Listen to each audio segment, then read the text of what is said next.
नमस्कार. महाकृषी दर्शनमध्ये तुमचं स्वागत. कर्जमाफीची यादी आल्यानंतर शेतकऱ्यांना 5 महत्त्वाची कामे करावी लागणार आहेत. ही कोणती कामे आहेत हे सविस्तर माहिती आपण या व्हिडिओमधून पाहणार आहोत.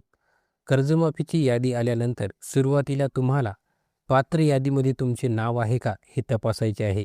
ही यादी तुमच्या बँक शाखा, ग्रामपंचायत, विकास संस्था, गाव चावडी किंवा CSC केंद्रामध्ये तुम्हाला पाहता येणार आहे. या यादीवर सर्वात महत्त्वाचं म्हणजे तुमच्या नावापुढे असलेला विशिष्ट क्रमांक तुम्हाला नोंदवून ठेवायचा आहे. हा विशिष्ट क्रमांक यामध्ये महत्त्वाचा आहे. त्यानंतर तुम्हाला दुसरे महत्त्वाचे काम करायचे आहे ते म्हणजे तुमचे मूळ आधार कार्ड घेऊन CSC केंद्रामध्ये जाऊन किंवा आपले सरकार केंद्रामध्ये जाऊन तुम्हाला ॲग्रीस्टॅकवर तुमची नोंदणी झालेली आहे का नाही हे तपासण्याचे दुसरे महत्त्वाचे काम करायचे आहे.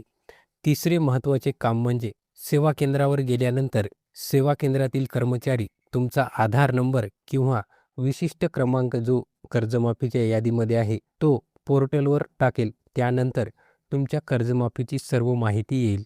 ही सर्व माहिती तुम्हाला काळजीपूर्वक तपासायची आहे. चौथे महत्त्वाचे काम म्हणजे तुमची सर्व माहिती जसं की आधार नंबर, खाते क्रमांक, नाव आणि थकबाकीची रक्कम सगळं व्यवस्थित असेल तर तुम्हाला सहमती म्हणजे आय ॲग्री म्हणून बोटाचे ठसे द्यायचे आहेत, म्हणजेच KYC करायचे आहे. जर सहमती नसेल, माहितीमध्ये काही चूक असेल, असहमती दर्शवून तुम्हाला तक्रार करता येईल. ही तक्रार पुढे जिल्हास्तरीय समितीकडे तपासणीसाठी जाईल.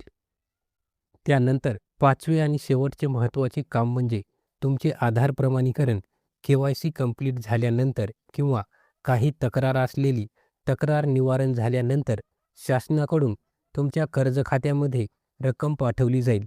ही रक्कम कर्ज खात्यामध्ये जमा झाली का हे पाहण्यासाठी तुम्हाला तुमच्या बँक शाखेत जावं लागेल.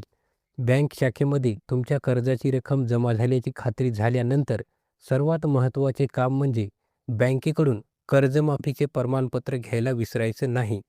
तर ही 5 महत्त्वाची कामे कर्जमाफीची यादी आल्यानंतर तुम्हाला करावी लागणार आहेत. माहिती कशी वाटली नक्की कमेंटमध्ये सांगा. पुन्हा भेटूत नवीन काही अपडेटसोबत. धन्यवाद.